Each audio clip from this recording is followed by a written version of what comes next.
Welcome to Live Daf, your online Daf Yomi Shir. Shalom, welcome back to today's Daf, which is Eruvin Daf Samaches.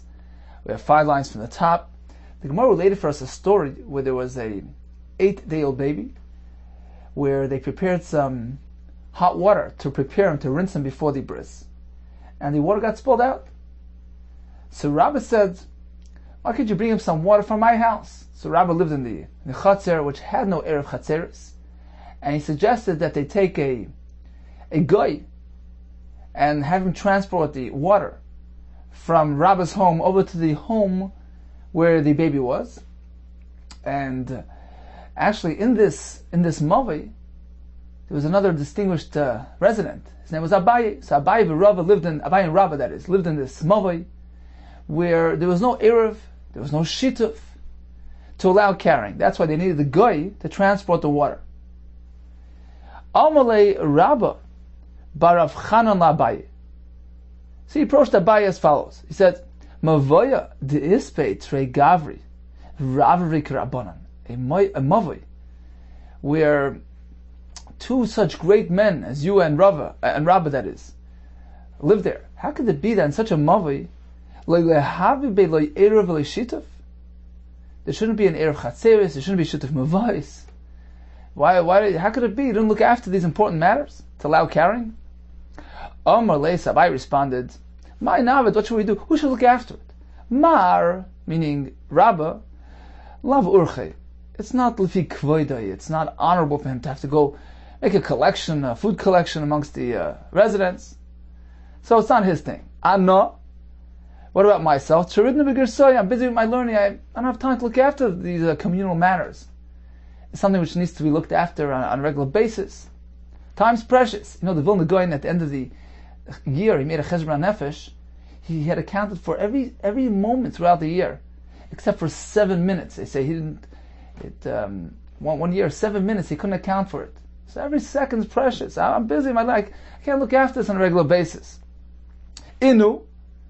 The rest of the residents here, apparently they're not too concerned about it. They're not looking after it. So we have no Erev and we have no Mavi. That we have no Shituf. That explains matters. Now, what if I don't collect? Rather, I just use my own bread. I make a zikui. V'akni luhu pita basala. Let's say I'll take some of my bread, which is sitting in a basket, and I'll just say, I'll be mezakit, I'll make a kinyan, be mezakit for the other residents here. So this will spare me the effort of having to go and collect. Why can't I do that? Why can't I use my own bread for the shituf? I can't do that either. Why? Kivun di minai. Since if they would ask me for the bread, okay, this is the bread that belongs to all of us, let us have some. And if that would happen, I wouldn't have the ability to give it to them. I can't afford giving them all the bread at every week. So since I wouldn't be able to acquiesce, I wouldn't be able to provide, batal shituf. The whole shituf becomes batal, because you missed the point. The point of the shituf is that this is the communal meal for all the residents. Now, if they have no access to it, if they can't actually practically give it to them, then the whole thing is invalid. The Sanya, as we went to the Brayse, Echad Mnei Mavi, Shabikesh Yain V'Shem, V'lai Nasim Loi. Let's say they used wine or oil for the shituf, and one of the residents actually asked them to give it to him. Okay, it's mine, let me have some. V'lai Nasim Loi, and they refused to give it to him. Batal HaShituf, the whole shituf becomes batal, because the whole purpose is that it's of the collecting the food is because it's a shared meal, it's a shared food that merges everyone together.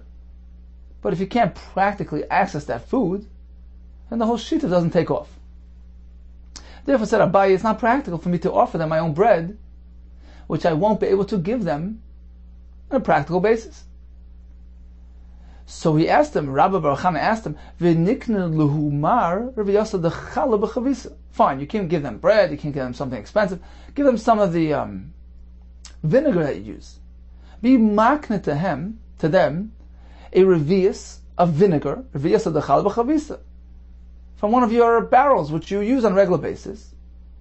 So just designate a revius of some of that vinegar anywhere in these barrels will be considered designated as the shituf material.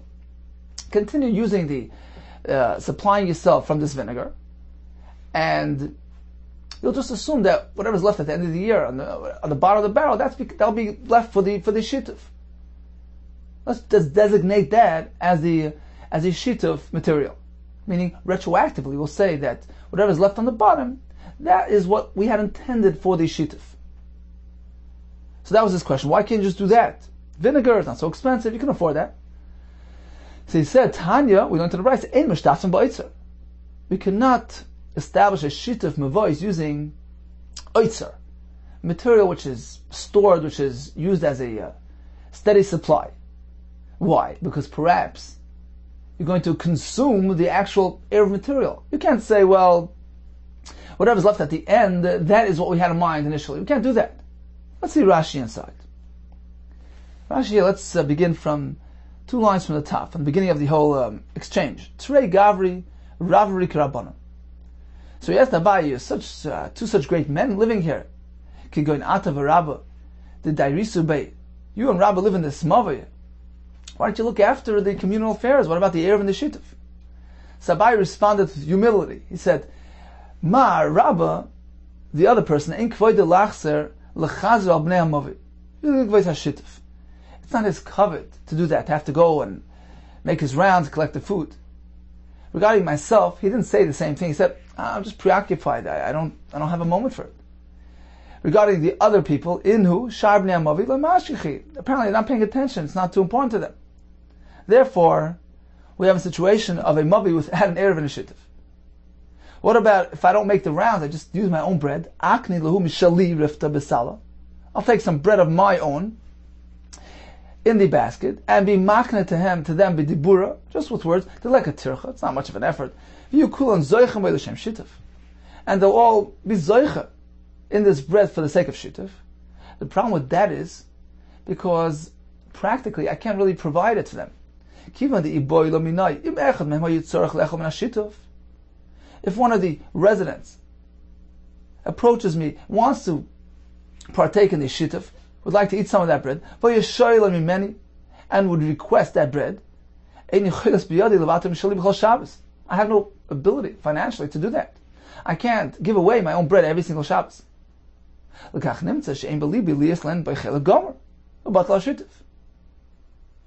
So it turns out that I don't really have the true intention of granting it to them. I'm not really giving it away, because practically I wouldn't give it to them. So if that's the case, the whole shituf is batal. As we learned in the Brisa, if they used wine or oil for the shituf, and one of the members asked them, requested them to actually give it to them, and they didn't want to give it to him, the shituf is batal. So therefore I can't use my own bread. So he asked him, what about using a riviyasa de chala, of vinegar, b'chavisa, be'echad mechavisecha, sitting in one of your barrels? It's not something that you makvid on, it's not something of high value, it's something you can theoretically afford to give upon request. Actually, wine is the best material. It seems like Rashi is learning that wine and vinegar go together. It's the best material to use for shituf. So why don't you just do that? Place the barrel out in the courtyard, and use a revius within this barrel for the shituf for the whole year. Because that's where we place the shituf material out in the chatzar. And he told them we can't do that. But davar ha'atzer, something which is stored, which supplies a person on a regular basis, you can't use that. You can't rely on their content for the sake of shituf. Why? We can't rely on the concept of breira. We haven't really designated which one is a shituf material. We have this barrel, and somewhere in there is a shituf. We haven't really defined which portion of the barrel. Now, if he continues using the content, perhaps he consumed the sheet of material. Since we don't know where it is, so perhaps it's gone. If it's something which you're using constantly on a regular basis, perhaps it's going to use up the sheet of material.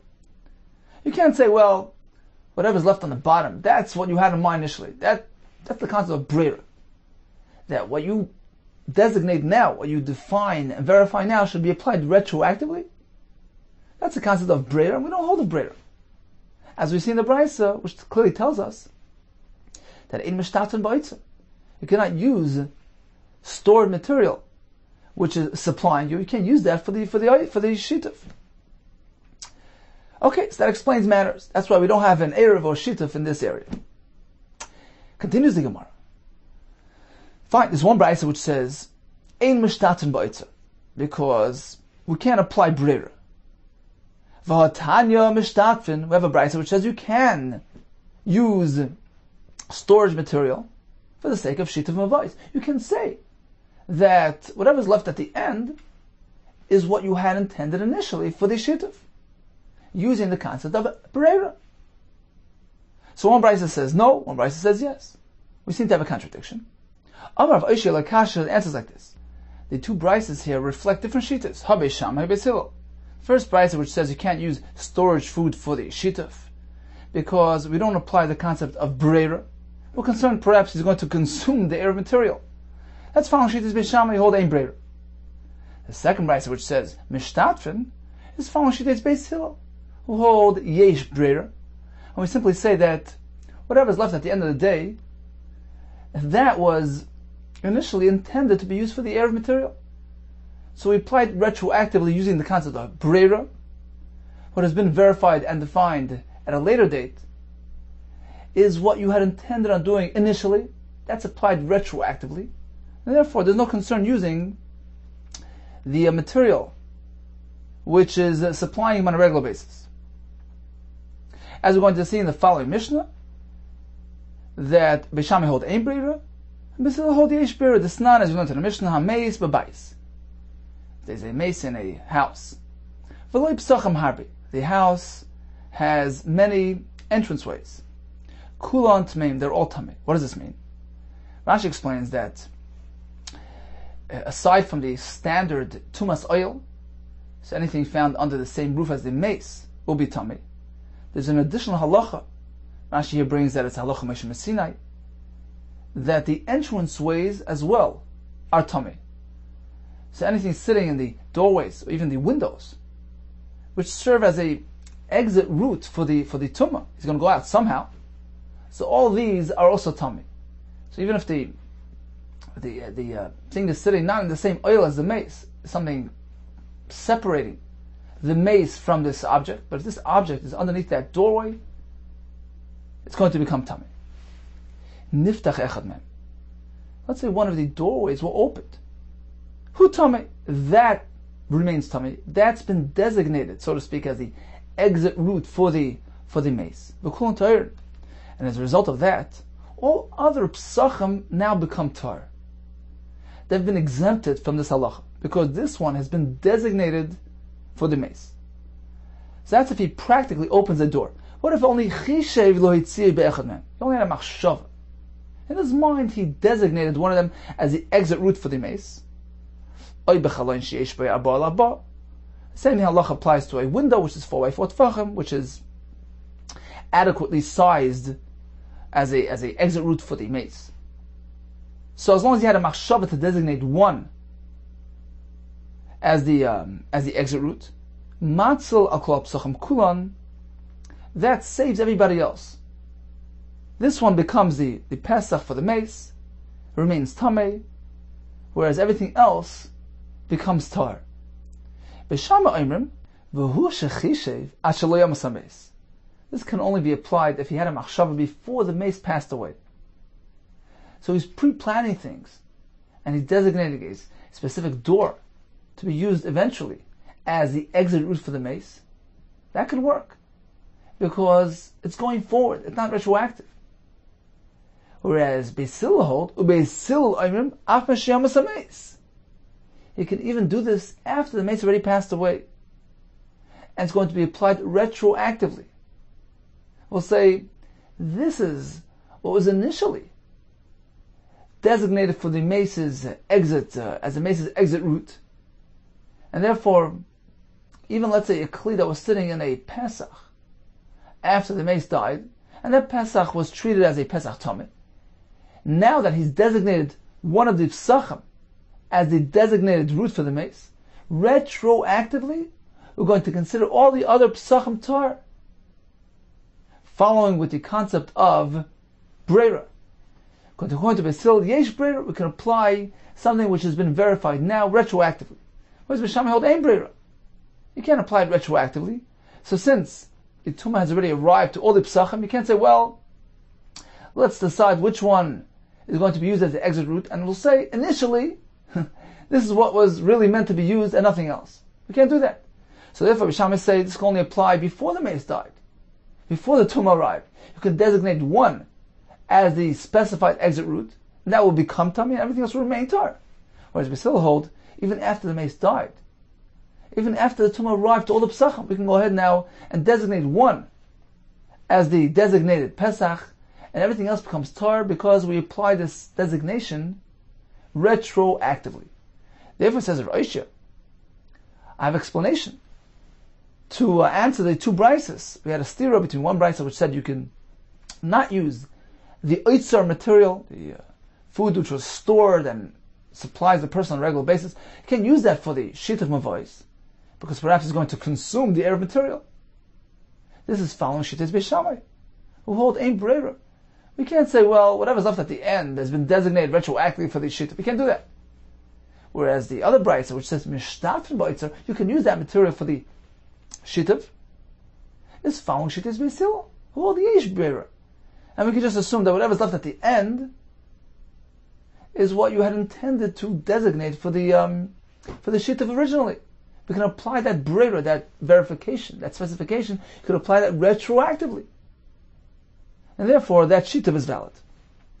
And Tosfos points out that apparently Abaye didn't go along with this reasoning. He held that all Shittas, Bisham and Basil, both hold that Ein Breira. He had a different pshat in this Mishnah. Therefore, if all hold Ein Breira, you cannot use the Oitzar material for the Shituf. That explains why Abaye did not want to use the vinegar sitting in his barrels for the sake of the Shituf, because it's something which he used on a regular basis, and was concerned perhaps, if you use it for the Shituf, it's going to perhaps consume the Shituf material. You can't say whatever's left at the end has been designated retroactively. You hold Ein Breira. And that's why his Erev was never established. Continues the Gemara. How Yenuka, there's another story with a 8-year-old baby, which needed to be bathed with hot water in preparation for his bris. Ishtapu chamime. His hot water got spilled out. Amalu Rava, so Rava told him like this: Nishayle le'ime. Let's go ask his mother, Itzricha, if she needs hot water. A mother 8 days after birth is in a precarious state of health. You can use a nachri to help her out, to cook up water for her. So we'll ask if she needs it. So if she does need it, we'll do as follows. Nachim lei, nachri agav imei. We'll have the nachri be mechamim, heat up water for the tinaik, agav imei, on account of his mother. Meaning, when the nachri goes and cooks up some water for the mother, you can just add some more for the sake of the child. And this way the baby will have hot water. Now the Mefarshim bring this Gemara as a support to the Shitas of Rishonim, who hold that Marb b'shiurim is not a malacha d'oraisa, not issa d'oraisa, meaning to add, to increase the quantity. Let's say a malacha is already being done, such as in this case where the nachri is heating up the water for the sake of the mother, which is justified because we're machal Shabbos through a goy in that situation. So once he's heating that up, just to add a bit more, to be marba b'shiurim, that doesn't constitute the malacha d'oraisa, because the malacha is already being done. He's already cooking water. Just adding a bit more, that doesn't involve a malacha d'oraisa, and therefore, in this case, when it's needed for the child, so although you wouldn't go ahead and initially cook up water for the child, it's not considered to be p'uach nefesh, but to simply ask the guy to add to increase the quantity of the water, once he's already cooking for the mother, to add more for the child. In this case, out of necessity, we allow it. So this was Rava's response. Go have the guy cook water for the mother because she's in a precarious state of health, and then he could add some for the child. Amalei of Meshashel Rav. So Meshashel told Rava like this: tamri. This child's mother doesn't seem to be in a too precarious state of health. Look, she's eating some dates. She seems to be in perfectly good health. Amalei, so Rava responded, perhaps some seizure got a hold of her, and she's unaware of what she's doing. She's eating these dates, which are not really healthy for her at that point in her life. So perhaps that's why she's doing it. But really, she's in a precarious state of health, and perhaps she needs the guy to cook up some hot water for her sake. Continues in with another story of a child, another baby whose water was spilled. Amalu Rava. So Rava told him like this. What happened was that Rava was a neighbor of that chutzner where the 8-year-old baby was present. So the water was spilled out there, and now Rava, who lived in the chutzner next door, there was some water in his chutzner, which can be transported over to the other chutzner, but there was no eruv done between the two chutzneres. So Rava told him, look, I'm going to make bittul. I'm going to relinquish my usage rights to this chutzner. I'm going to abdicate this chutzner, and this will allow them to transfer water from this chutzner to the other chutzner. Now, Rava told him like this: I'm going to make bittul, but I'm concerned perhaps that after I do bittul, I'm going to perhaps inadvertently take some, myself or other people might inadvertently take some kalim, some utensils out from my home to the chutzner, which I'm not allowed to do once I do bittul. Because once a person relinquishes, he can't do something which appears as though he's regaining possession of his property. Therefore, he can't be moitzi something from his house to his chutzner after the bittul. So therefore, Rava tells him like this: Amlu Rava, panuli mani, vacate my belongings, mi be gavri le benashi. So in Rava's home there was a front room next to the Pesach, where the gavri, where the men would sit, and there were the back rooms, which were intended for the women, benashi. So he told them like this: take the kalim from the front room, where I sit, to the back room, to the benashi, ve'ezel ve'esav hasam, and I'll go sit there, and this will ensure that I don't carry something out to the chutzner. V'yivatalu ha'chutzner, and then I'll go be mevatel my chutzner to them, to the people living next door, the next chutzner, and this will allow them to transport the water over to the other chutzner to bathe the 8-day-old baby in preparation of his bris milah. Amar Eruvin l'Rava. How can you do this? How could you be mevatel from one chutzner to the other? Shmuel told us that we cannot do bittul from one chutzner to the other. Bittul is a provision. The Chacham provided an alternative for Eruv. So, as Ritva explains, when it's in the same chutzner, it's the ikar makam tashmish. That's the primary usage area. It's your chutzner. You need to use it. So, out of necessity, Chachamim allowed for bittul in a case an Eruv was not established. So, bittul is an alternative to allow carrying in a place of necessity within your chutzner. But we don't allow bittul to be applied from one chutzner to the other, to allow transferring from your courtyard to the next door's courtyard. That's not really it's not a necessity. It's not an ikar makam shimush. Therefore, bittul doesn't apply there. So how can you go ahead and make bittul from your chutzner to the next door chutzner to allow the transfer of the water? Amarle, so Rava responded, Anok Rabbi Yehuda Kessler. I hold like Rabbi Yehuda the Amar yesh bittul rishus mechatzer l'chatzer. Bittul does apply even from one chutzner to the other. Bittul is meant to allow carrying in a case where carrying is not allowed. So it's a het of the Rabbanon, it's an alternative for Eruv, and even if it's mechatzer l'chatzer, it's okay. Says the Gemara, V'loi savar l'mak Shmuel. So Ravina responded, so if you don't hold like Shmuel, and that's why you allow the bittul from one chutzner to the other, Neisiv mar beduchte. So why don't you just stay where you are? Why did you have to go transfer your belongings from the outer room to the inner room? Because after your bittul, you're not allowed to transfer something from your house to the chutzner. You have to go through this whole procedure. Just stay where you are. They want you to stay where you are. And go mivatal your chatzar to those fellows next door. After they transport the water, you know what's going to happen? Let them do bittul back to you. Let them return your chatzar back to you. V'nahadru inu, and let them turn around. V'navatal lamar, and v'navatal back to you. Whatever you gave them, let them return you to you. To Amar Rav, because Rav said mevatal mechayzon mevatal. You could do bittul, and then the other person could do bittul back to you. So bittul can work back and forth. Reuven could do bittul to Shimon. Shimon could do bittul back to Reuven. Let's say we have Reuven and Shimon living in the chatzah. They didn't make an eruv, so they can't carry. So Reuven could say, look, Reb Shimon, I'm giving you my chatzah. So for the next 10 minutes, carry there. After 10 minutes, Shimon goes back to Reuven and says, look, I'm giving it back to you. I'm giving everything back to you. And now you have sole ownership of the chatzah, you can carry. You can do that. So why do you have to go transfer your kalim from one room to the other? Just do bittul to them for the time being. Let them transfer the water. When they're done, they'll return your chatzah back to you.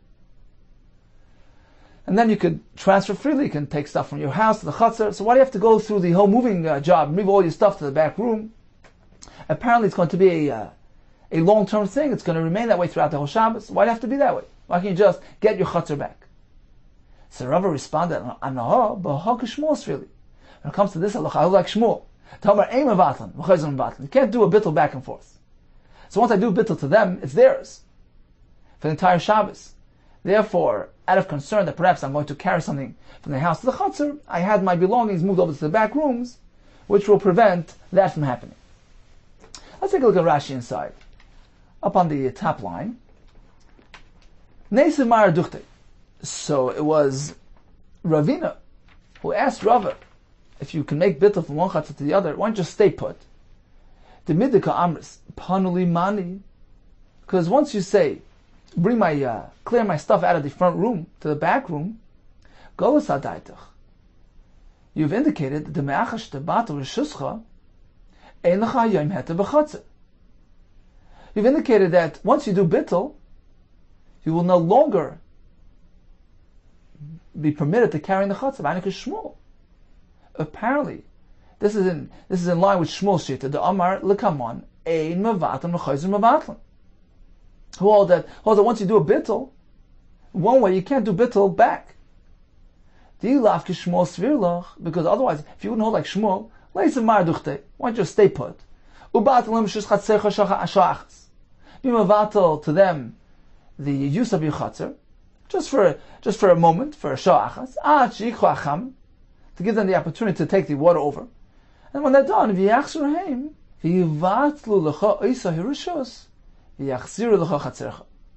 so when they're done, they can just do bittul back to you, give you back your chatzar, which you can use freely. So the challenge to Rav is like this. You've already indicated to us that you're not following Shita Shmuel. That's why you allow the bittul from one chatzar to the other, which is inconsistent with Shmuel. So if you're not following Shmuel, why are you concerned altogether here? Why do you have to vacate your belongings from the front room to the back room, indicating that this is going to be a long-term proposition? This bittul will be in effect throughout the entire Shabbos. Why? Why couldn't you just simply do a temporary bittul for the time being? So when they're done transporting the water, they'll give you back your chatzar. In which case you can transfer freely from your house to the chatzar for the rest of Shabbos. Why? Rav maintains you can do a bittul back and forth. What's the classic example? You have two people residing in a chatzar, Eruvin and Shimon. They haven't made an eruv one with the other. They like to carry. So what do? So first, mevatel zeh rishus lezeh. First, Reuven is mevatel zeh rishus to Shimon. Until Shimon's done using the chatzar. And then Shimon turns around and returns the favor. He does bittul back to Reuven. You can do a bittul back and forth. So if that's the case, why do you have to vacate your belongings? You could have done a temporary bittul, do bittul to them, and then when they're done, they'll return the chatzah back to you. So Rava responded, the two things are unrelated. Meaning, on the one hand, I hold you can't do a bittul back and forth, in accordance with Shmuel. Therefore, I maintain that this is going to be a long-term proposition. This bittul will last throughout Shabbos. I need to vacate my belongings from the front room, but perhaps somebody might carry into the chutzner. So when it comes to that halacha, I follow Shmuel's din. But when it comes to the other halacha, I don't hold like Shmuel. I hold like Rabbi Yehuda that initially you can do bittul from one chutzner to the other. These two halachas are totally not linked to each other, unrelated. Ask the Gemara 5 lines from the top. Is that so? They're really unrelated? V'lav chatamu? Aren't both these halachas based on the same premise? Why? My time ein mevatam, v'choizun mevatam. Why is it that you can't do bittul one way and then do bittul back? Why can't you do the back and forth bittul? Lav misham isn't the reason because it's based on the other halacha that you can't do bittul mechatzer l'chatzer. How? How is it connected?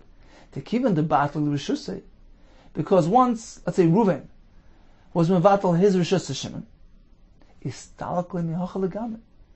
He has completely removed himself from this area. He has abdicated the chatzer.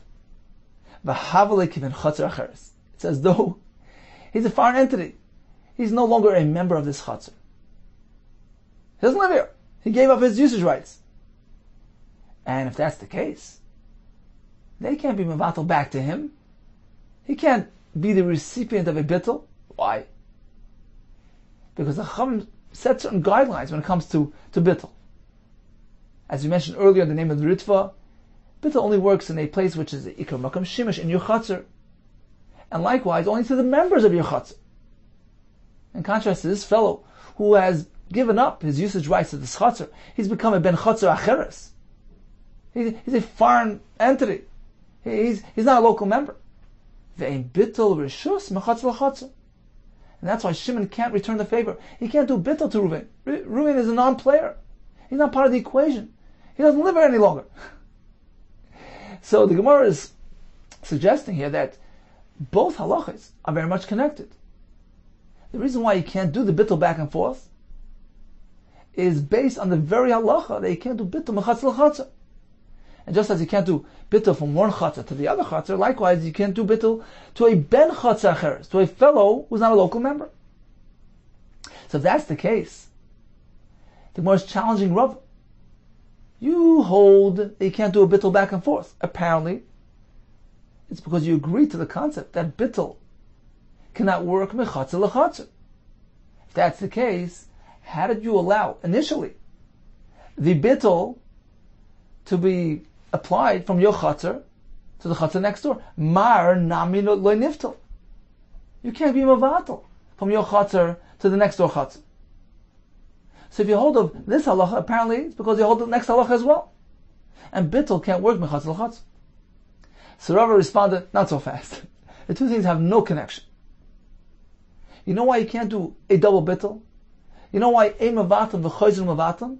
It's unrelated to the halacha of mechatzer l'chatzer. Ha'asamana taima. You know what the reason for that halacha is?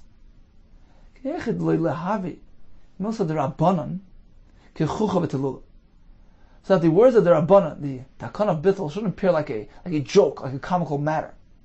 It's just going back and forth and back and forth. It seems preposterous. Chacham didn't want to establish a halacha in this manner. So that's why you can't do the bittul back and forth. And I agree with that. But it's unrelated to the halacha of bittul mechatzer l'chatzer. When it comes to that halacha, I hold you can indeed make a bittul from one chatzar to the other. So in summary, Rava allowed a bittul from his chatzar to the chatzar next door to allow transfer of the water. He held like Rabbi Yehuda. You can do bittul mechatzer l'chatzer at the same time. He figured this bittul is going to remain throughout the entire Shabbos. And that's why he removed his belongings from the front room to the back room, to eliminate any transfer to the chatzar, because this is going to be a permanent fixture throughout the entire Shabbos. Because once you do bittul, we don't allow the bittul to go back and forth. It appears like a joking matter, and therefore it had to remain as is throughout the entire Shabbos.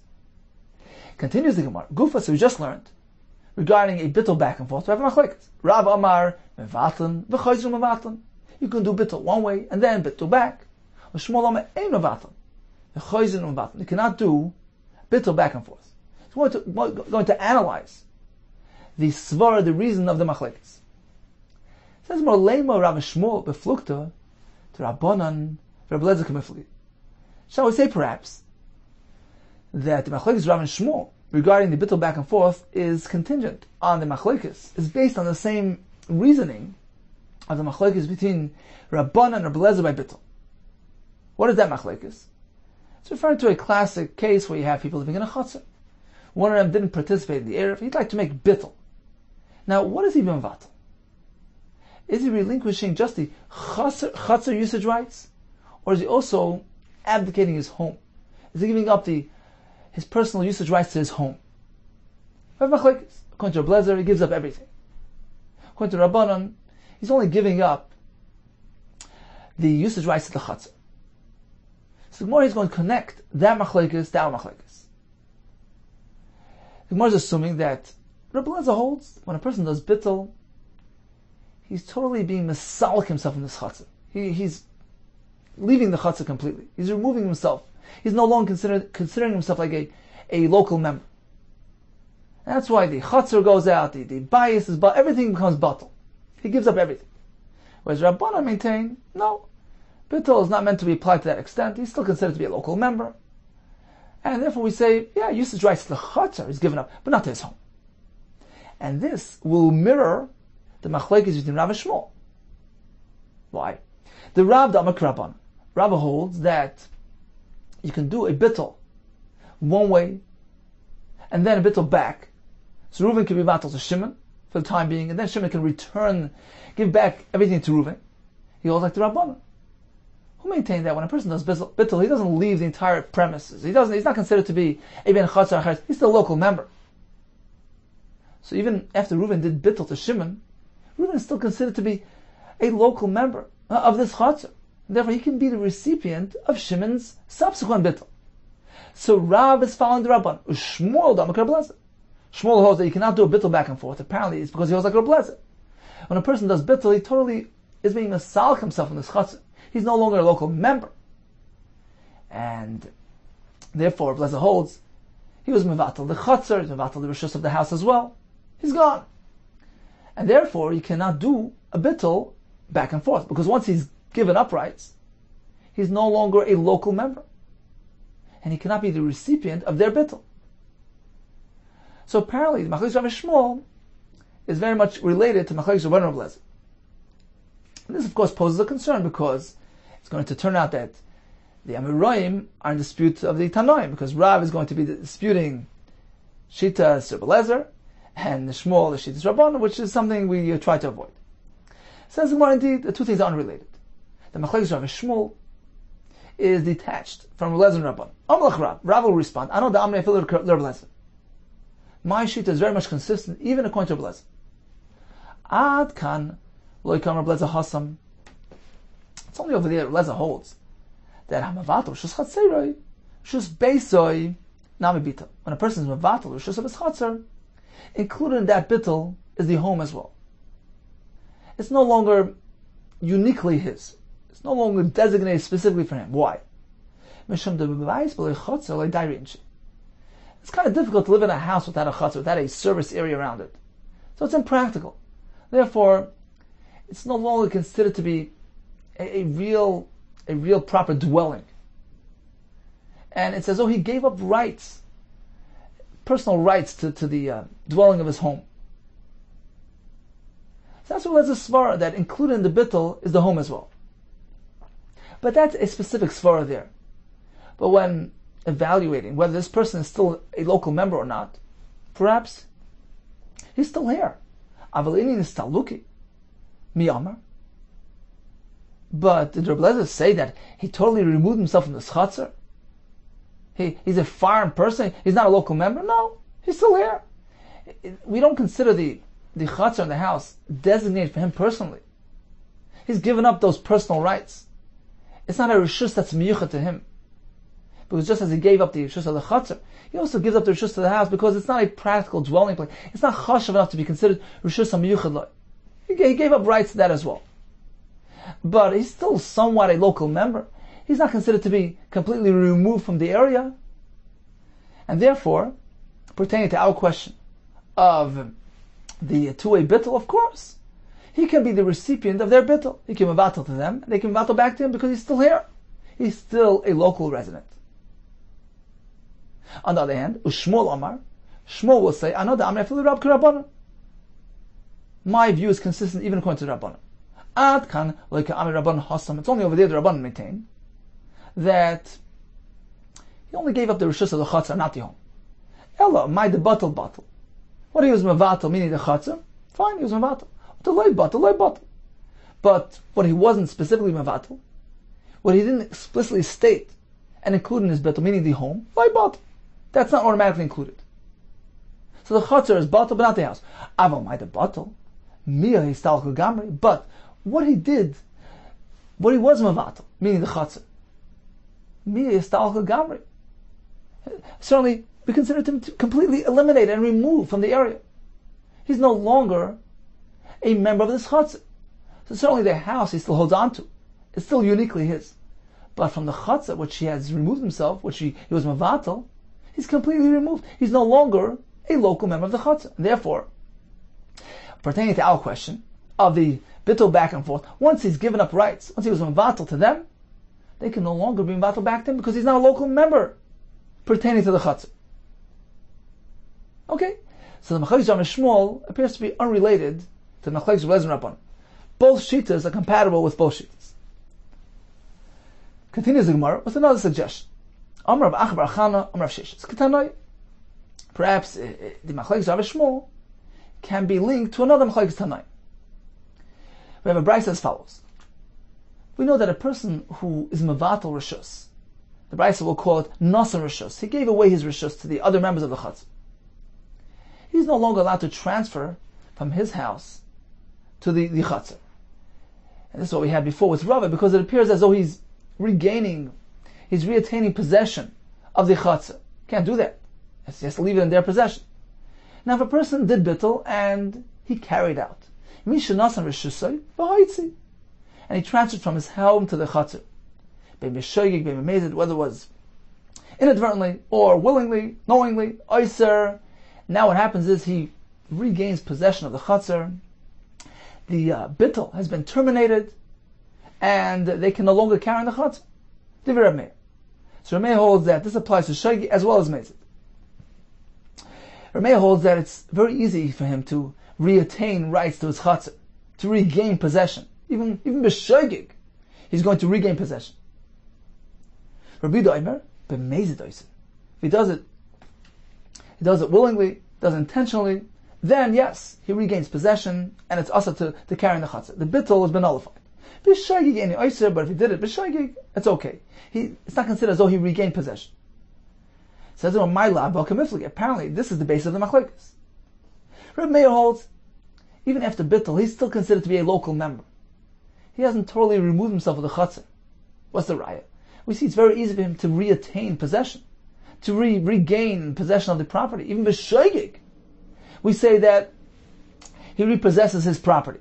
So apparently he's still here. He's still a local member. Whereas Rabbi Yehuda holds that only b'mezid he's going to regain possession. It's not so easy for him to regain possession because he's not a local member any longer. So apparently, the Gemara is going to suggest now that Rabbi Meir and Rabbi Yehuda are being chaylik with the same svaras as Rav Shmuel. Apparently, this is the base of the machlekes. Mar Savar, Rabbi Meir holds, he's still a local resident, and therefore, when it comes to the question of the bittul back and forth, mevatim v'chayzim mevatim. You can do bittul one way and then do bittul back to him because he's still a local member. What's the raya? Look, it's so easy for him to regain possession of his property. Apparently, he's still a local member. Well, Mar Savar, whereas Rabbi Yehuda holds, it's more difficult to regain possession. Apparently, he holds that he's no longer a local member. And therefore, when it comes to the question of bittul, Rabbi Yehuda will hold the Mar Savar ein mevatim v'chayzim mevatim. Once you do bittul one way, you can no longer be the recipient of their bittul. You can't do bittul back and forth because he's no longer considered a local member. So apparently, Machlekes Rav Shmuel is linked to the Machlekes Rav Meir and Yehuda. Says more, no, not necessarily. Amar b'achavar tachlif mishnei derav. Loi, no, the kuli alma ein mevatim v'chayzim mevatim.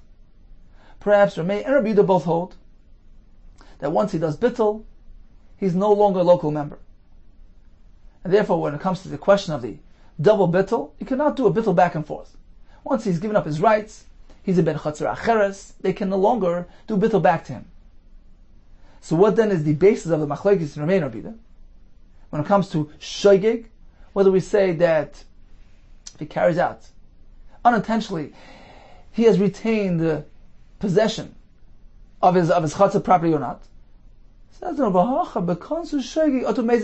machlokes is whether we apply the halacha of mezid to shogeg as well. Do we make a knas, just as when he does it b'mezid, it's considered as though he regained and repossessed his property? Likewise, shogeg will have the same halacha. We're concerned that if we allow it by shogeg, it's going to be applied to mezid as well, so we apply the same chumrah of mezid to shogeg. That's the machlekes. Bekon to shogeg oto mezid k'miflik. Ma'asavar Ramei holds kon to shogeg oto mezid, that we make a knas, a penalty by shogeg on account of mezid.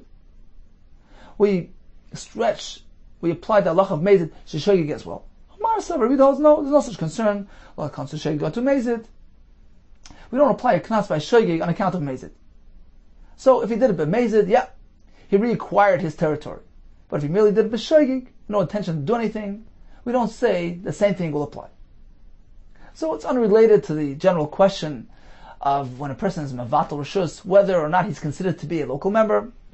It's a totally unrelated question, whether or not we apply the halacha of mezid to shogeg as well. But perhaps when it comes to that question, all would agree that after bittul he's no longer considered a local member, and perhaps he cannot be the recipient of bittul. Finally, says the Gemara, one more pshat. Rav Ashi Amar, Rav Shmuel. Actually, this machlokes between Rav and Shmuel is very much connected to that machlokes between Rav Lezer and Rabbanan that we mentioned earlier. The plukta, the Rav Lezer Rabbanan kamiflagi. The svaras, the basis of the machlokes between Rav and Shmuel is the very same basis as the machlokes between Rav Lezer and Rabbanan, meaning that according to Rav Lezer, bittul is all-encompassing. It includes giving up usage rights to the chatzar as well as to the home, in which case he's no longer regarded as a local chatzar member, and therefore he cannot be the recipient of bittul.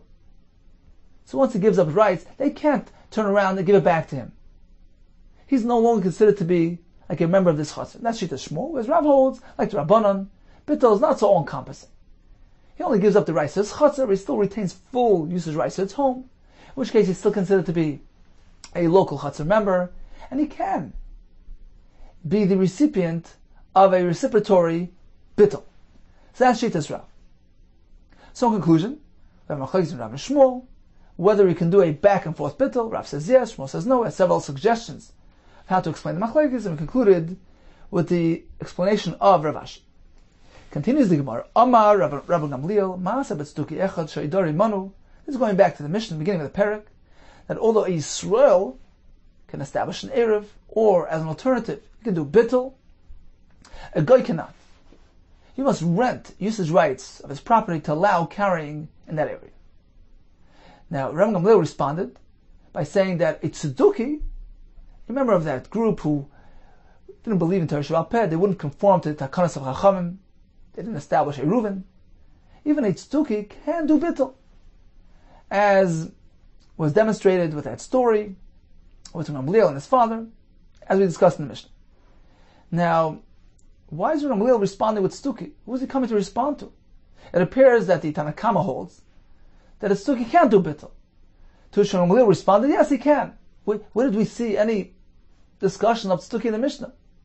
Tzeduki, man dechar shemei, whoever discussed Tzeduki, whoever brought it to the table. Perhaps the Tanakama holds that Tzeduki can do bittul. Says the Marchasur Mech Sevachitani. The Mishnah is meant to be learned as though it's missing some words, and interpreted as follows. Tanakama begins by discussing a Nachri who requires Chiris. Not only a Nachri, but also Tzeduki Harayu Nachri. A Tzeduki, since he doesn't conform to Torah Sheba'al Peh, he doesn't make an Erev, he's classified like a Nachri in this regard, and he can't do bittul. Why? Bittul was never intended by the Chachamim as a primary option, as the preferred way to go. The preferred way to go is an Erev. If for some reason an Erev wasn't properly established, fine. Chacham supplied that provision. They gave option B. Bittul is an alternative to Erev. So only somebody who conforms to Erev was granted that alternative as well. He can do Bittul. As opposed to the Tzeduki who never does Erev. So he doesn't have that alternative. He wasn't given that option. You can't just work with bittul. This fellow never does Erev. He can't use bittul as his means of allowing the carrying. So therefore bittul only applies to Yisrael, but not to Eitz Tuki. That's a Shita Tanakama. To that, Rabbi Gamliel responded and said like this: Rabbi Gamliel Omer, Stuki Eina Kenachri. A Nachri is a Nachri, a Yisrael is Yisrael, Yisrael Afal Pishal Chati Yisrael, who, even though he personally doesn't practice Erev, he's still considered to be part of the configuration, the Erev Bittul configuration. He still can do Bittul or Erev if he wishes to, and he's not regarded as a Nachri, and therefore the Schirus only applies to a Goy and not to a Tztuki who can do Bittul. I'll bring you a story as a Raya. There was a story with this specific certain Stuki, Shayidari Manabimah B'Yishalayim, who resided together with us in Emavi. V'amar lanu Abba. Our father told us, this was after they did the Bittul, our father told us, Maru, hurry up, v'yitzius ha-kelim l'mavi. Go bring the kelim out to the mavi, and acquire possession of the mavi, make a chazaka. So he did Bittul, now you have to acquire it. Do that quickly,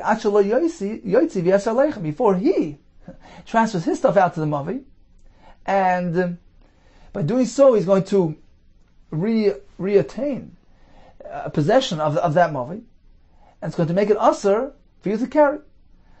So this is a proof that Bittul works by a Tztuki. He did Bittul, and we were urged to go quickly use it so that we gain possession of the mavi. Rashi points out that it was after Shabbos. They have to acquire possession once Shabbos arrives, and once that happens, the fellow who did the Bittul can no longer reacquire possession of his property.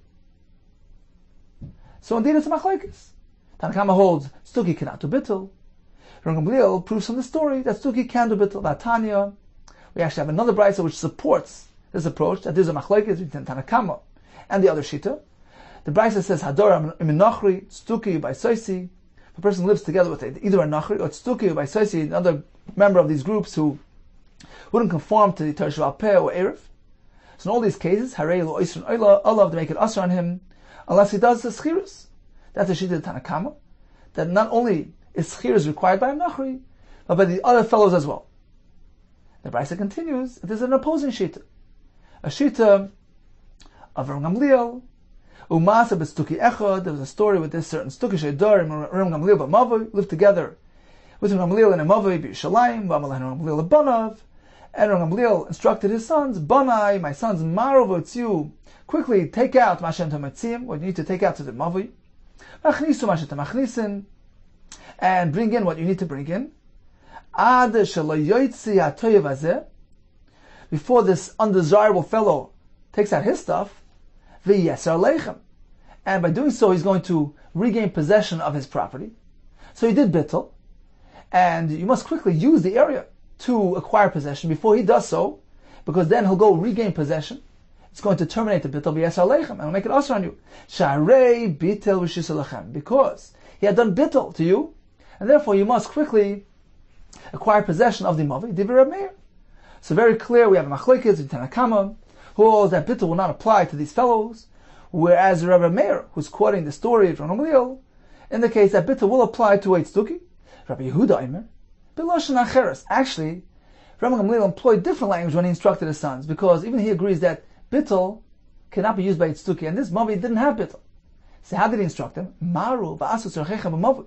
Hurry up and use the Mavi for whatever you need. Ashlei techshach, before it gets dark and Shabbos arrives, v'yesar leicha. And the Tztuki will make it usher for you to carry. Because we're not speaking about a Bittul, because there was no Bittul here. The only thing that works by its Tztuki is Schirus. And apparently there was no Schirus established in this Mavi, and therefore hurry up and use it before Shabbos arrives. Okay, time for a brief chazar of today's daf. We began with 3 separate incidents of 8-day-old babies whose hot water, which was meant to be used to bathe them in preparation of the bris, got spilled out.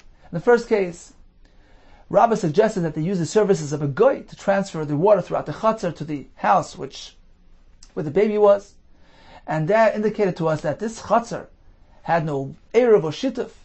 The Gemara asked, Rabbi Bachan asked Abaye, why is that? Your chutzner has not been looked after, there's no heir, there's no shittif, and he explained the circumstances behind the absence of heir and shittif. In the second case, Rava said, go see if the mother needs some hot water heated up, and if that's the case, we'll have a nachri, heat up some hot water for her sake, and add some for the sake of the child. In the third case, Rava said, you could transfer hot water from my chutzner to the chutzner next door by doing bittul. So he did bittul michutzner l'chutzner, but he didn't allow the bittul to go in two directions.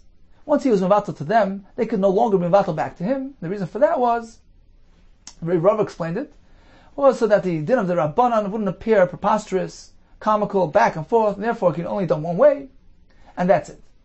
The Gemara proceeded with the machlekes from Rav and Shmuel, whether or not you can do a two-way bittul. The Gemara provided several explanations for this machlekes and concluded that although when it comes to a nachri, all agree schiris is the only way to go, we're going to get stuki, we have a machlekes, whether schiris is required or perhaps even bittul can be applied.